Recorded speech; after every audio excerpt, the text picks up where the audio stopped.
नमस्कार, sunrise news के Facebook live broadcast में आप सभी का स्वागत है। आप सभी लोग जुड़ जाइए जल्दी जल्दी, उसके बाद फिर हम इसके आगे की शुरुआत करते हैं। आज 16 दिसंबर है और 16 दिसंबर का दिन हमारे लिए बहुत खास दिन होता है, क्योंकि इस दिन ये एक ऐसा दिन है जिस दिन सैनिकों के शौर्य को सलाम किया जाता है और इसके साथ ही पूरे देश में 16 दिसंबर का दिन हमारे देश में विजय दिवस के रूप में मनाया जाता है। आज का ही वो दिन था 1971 में, जब हमारी सेना ने पाकिस्तान की सेना के और पूरे देश में दांत खट्टे कर दिए थे।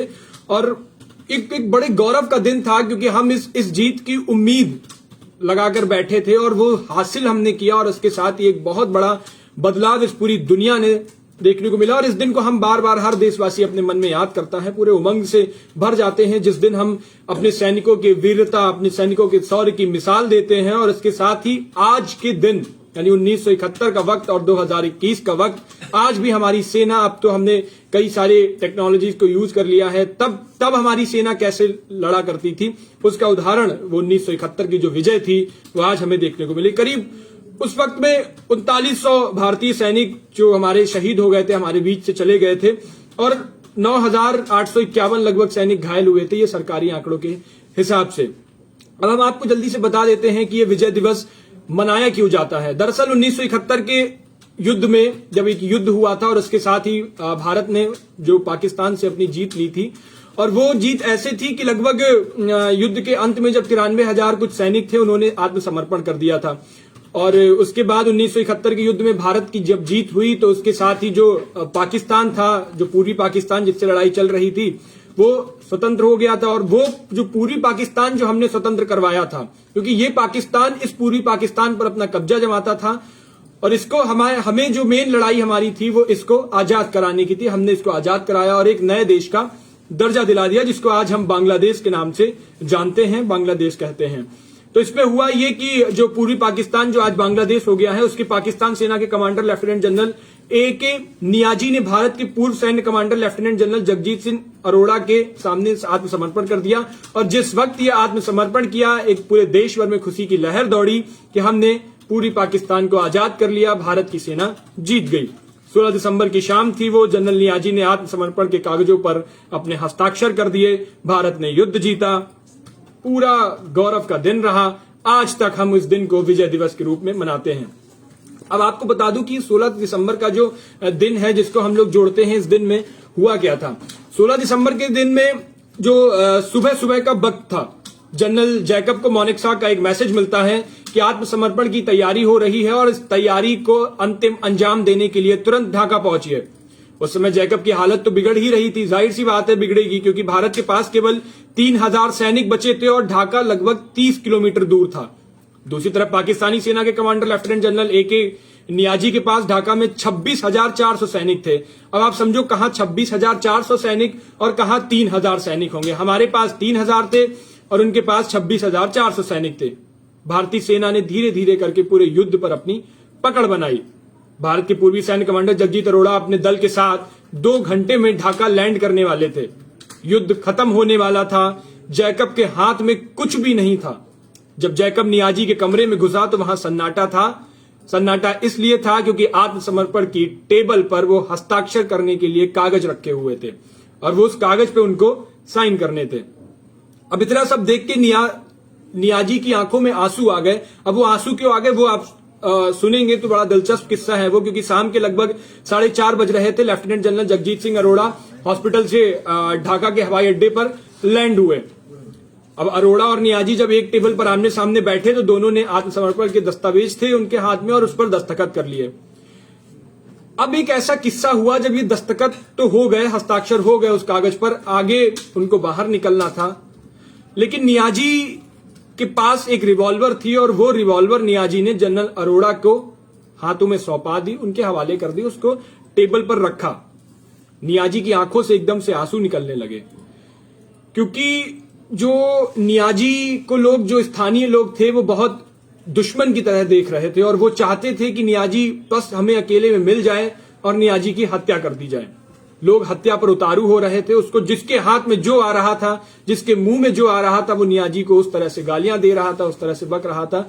और जिसके हाथ में लोग तैयार बैठे थे, रिवॉल्वर लेकर, लोग लाठी डंडे लेकर तैयार बैठे थे कि नियाजी को हत्या तुरंत कर दी जाए। लेकिन भारतीय सेना के वरिष्ठ अधिकारी, चूंकि हम हमेशा से सेना हमारी कभी भी किसी को बेअदबी से नहीं मारती है, उसको गलत तरीके से नहीं नुकसान पहुंचाती है और कोशिश करती है कि वो बच करके ही सामने आए। तो हमारी सेना ने जो वरिष्ठ अधिकारी थे उन्होंने नियाजी को सुरक्षित हाथों से बाहर निकाला और नियाजी की जो एक हत्या की साजिश स्थानीय लोग कर रहे थे, उनका गुस्सा इतना उबाल मार रहा था, तो उन्होंने वहां पर वो चीजें खत्म करी। अच्छा, एक ऐसे दिन के लिए इंदिरा गांधी को याद कर लेना बहुत जरूरी होता है, क्योंकि जो पूरी पॉलिसी थी, जो इसकी एक कहते हैं ना, हर चीज को करने से पहले एक माइंड मेकिंग की जाती है, वो इंदिरा गांधी ने की थी। और इंदिरा गांधी ने इसको बचा लिया, क्योंकि अगर ये बांग्लादेश, जिसको आज हम कह रहे हैं पूरी पाकिस्तान, ये पूरी तरह से पाकिस्तान के कब्जे में होता तो आज भारत के लिए सबसे बड़ी समस्या होती है। आप मानिए, जब एक पाकिस्तान इस साइड है, ठीक है, आज बांग्लादेश के हमारे साथ अच्छी संधियां हैं, बांग्लादेश हमारा सपोर्ट करता है क्योंकि हमने ही उसको अपने से एक हिस्सा दिया है। अब सपोज करिए अगर वो पाकिस्तान, जिसको हम बेस्ट पाकिस्तान बोलते हैं, और आज ये जो पाकिस्तान ईस्ट अगर होता उस पाकिस्तान के कब्जे में, तो दोनों तरफ से पहले तो हम घिरे होते। चाइना की पॉलिसी आप समझ ही रहे हो, चाइना ये चाहता था, और उस वक्त भी चाइना सपोर्ट कर रहा था, चाइना ये चाहता था कि भारत को दोनों तरफ से हम घेर दें। तो अगर वो पाकिस्तान, ईस्ट पाकिस्तान और वेस्ट पाकिस्तान दोनों ही से हम घिरे होते, तो आज, और चाइना हमारा अपोज कर ही रहा है, नेपाल को वो अपने हिस्से में कर ही लेता।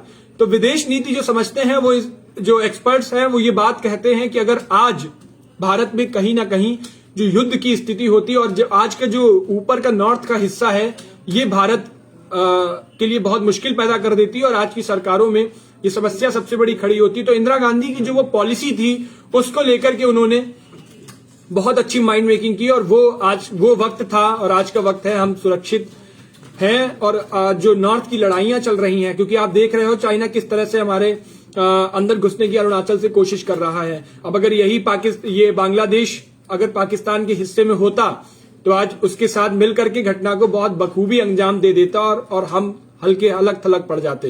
तो वो चीजें हमारे साथ नहीं हुई, और इंदिरा गांधी की वो चीजें ठीक रही। अच्छा, इंदिरा गांधी चूंकि उस वक्त संसद भवन में बैठी थी, संसद भवन के अपने ऑफिस में बैठी थी, टीवी पर एक इंटरव्यू दे रही थी, ये वही वक्त था, एक मतलब बखूबी सारी चीजें चल रही थी, इंदिरा गांधी के दिमाग में सारी चीजें थी, और सेना से उन्हें अवगत करा दिया गया था कि ये जो पूरा युद्ध है, हम जीत रहे हैं, आत्मसमर्पण के कागज तैयार हो गए हैं, जल्द ही इस पे हस्ताक्षर होकर के पूरी पाकिस्तान को मुक्त कर दिया जाएगा और उसे एक नए राष्ट्र का दर्जा दे दिया जाएगा। इंदिरा गांधी एक टीवी चैनल को इंटरव्यू दे रही थी। इंटरव्यू देते देते उन्हें जनरल मानेकशॉ का फोन आता है। जनरल मानेकशॉ बताते हैं कि मैडम, वी वॉन, हम जीत गए हैं, अब हमारा जो देश है वो सुरक्षित हो चुका है, और बांग्लादेश, उसको बांग्लादेश नाम दे दिया कि पूरी पाकिस्तान अलग कर दिया है हमने, और वो पाकिस्तान के कब्जे से बचा लिया है। उसी बीच इंदिरा गांधी अपने टीवी चैनल का इंटरव्यू खत्म करती हैं, लोकसभा में आती हैं। लोकसभा में शोर शराबा मच रहा था, क्योंकि युद्ध की पूरी तैयार स्थिति सभी देख रहे थे, विपक्षी नेता भी उसमें ले रहे थे, और इसी को लेकर के लोकसभा में चर्चा चल रही थी। इंदिरा गांधी को यह खबर मिली, इंदिरा गांधी लोकसभा में आती हैं।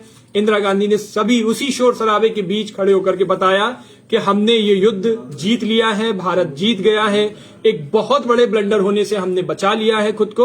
और उसके बाद कि जो पूरे सदन में, यानी आप देखिए उस वक्त की राजनीति की और राजनीति के नेताओं की भी मैं दाद देना चाहूंगा कि क्या शानदार राजनीति होती थी उस वक्त पे। हालांकि देखिए पक्ष विपक्ष हमेशा से रहता है, लेकिन उस वक्त आप देखोगे पूरे सदन ने तालियां बजा करके पूरे सदन ने उसका स्वागत किया। बेशक ये माइंड मेकिंग जो की थी वो इंदिरा गांधी ने की थी, लेकिन जब भारत जीता है और उसके बाद ये युद्ध खत्म हुआ है, बांग्लादेश अलग हुआ, तो पूरे सदन ने तारीफ करी, पूरे सदन ने तालियां बजाई। और जो एक होता है ना, जिस तरह से आप किसी की प्रशंसा करते हैं, वो पूरा सदन ने काम किया, जबकि वहां विपक्ष के नेता ही मौजूद थे। अब आप समझो 1971 की राजनीति और आज की राजनीति में कितना फर्क आ गया है। जब बात सदन की चली है, लोकसभा की चली है, तो फिर मैं आपको आज के दौर पे जो बातें हो रही हैं उनकी तरफ भी नजर डालिए कि लोकसभा में विपक्ष को जो दर्जा देना चाहिए वो चीजें मिल नहीं रही हैं। हमेशा से आप देखिए कोई भी बात हो उसको इतने तोड़ मरोड़ की चीजें, अब आप समझिए अभी लोकसभा की हाल ही के 2-3 इंसिडेंट देख लीजिए आप। लोकसभा में विपक्ष चाहता था कि किसान वापसी का जो बिल हो रहा है उस पर चर्चा हो, जब पास हुआ उस वक्त भी वो चाहता था चर्चा हो, चर्चा नहीं हुई। उसके बाद जब ये वापस हो रहा था उस वक्त भी विपक्ष चाहता था कि इस पर एक डिस्कशन हो, सरकार से सवाल किया जाए तो वो सत्ता पक्ष जवाब दे, तब भी नहीं हुआ। उसके बाद जो मोदी कैबिनेट में मिनिस्टर हैं अजय मिश्रा टेनी, इन्होंने कल जो बदसलूकी की है और एसआईटी की जो जांच में स्पष्ट चीजें आई हैं, विपक्ष चाहता था कि इस पर भी चर्चा हो, लेकिन वो लोकसभा ही स्थगित कर दी गई।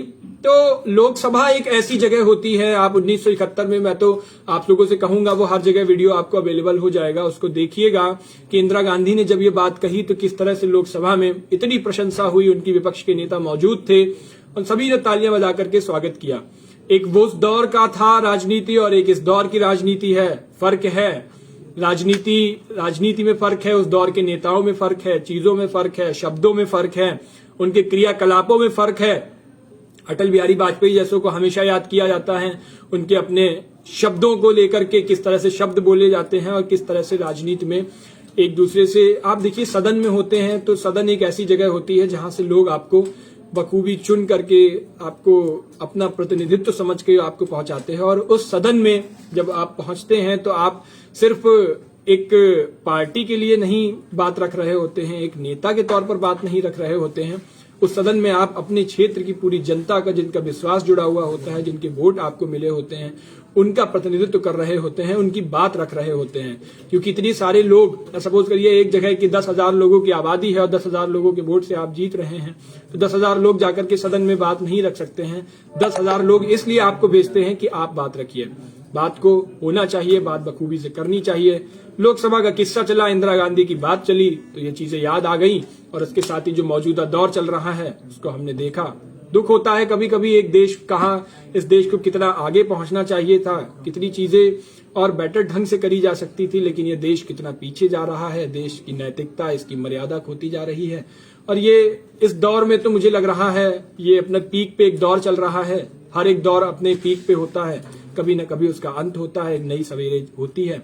देखते हैं ये रात का अंधेरा कब तक चलता है, कब तक एक नई सुबह आती है। फिलहाल मुझे इजाजत दीजिए। आज के दिन की आप सभी को शुभकामनाएं। 16 दिसंबर का दिन, विजय पर्व की आप सभी को शुभकामनाएं। उसके साथ ही हम पूरी टीम की तरफ से उन सैनिकों को, जो जाबाज सैनिक थे, जो हमारे बीच से शहीद हुए थे हमारी रक्षा के लिए, कि आज हम सुरक्षित रह पाएं, आज हमें कोई दिक्कत ना हो, इसलिए उन्होंने अपने हंसते हंसते प्राणों की बलिदान दे दिया। उन सभी को हम श्रद्धांजलि अर्पित कर रहे हैं, उन सभी के लिए श्रद्धा सुमन। और ऐसे सैनिक जो हमेशा ये चीज सोचते हैं, क्योंकि उनको बहुत दूर की चीजें, अगर वो उस वक्त अपना तन मन धन से चीजें ना करते, सामने आकर के ना लड़ते, तो शायद आज हम ऐसे सुरक्षित नहीं बैठे होते, हमारी आपकी जानों पर आफत आ जाती।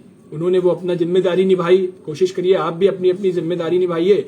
गलत के खिलाफ लड़िए, लड़ नहीं सकते हैं तो बोलिए, बोल भी नहीं पा रहे हैं तो लिखिए, और लिख भी नहीं पा रहे हैं तो कम से कम जो लोग लिखते हैं, बोलते हैं, लड़ते हैं, उनकी बातों को आगे पहुंचाइए। एक चेन बनाइए, कुछ आप करते हैं, कुछ हम करते हैं, उसी के तहत ये बदलाव आएगी, एक नई सुबह देखने को मिलेगी। फिलहाल मुझे इजाजत दीजिए, मिलेंगे आपको फिर किसी नए मुद्दे पर, किसी नई वीडियो में। तब तक के लिए शुक्रिया।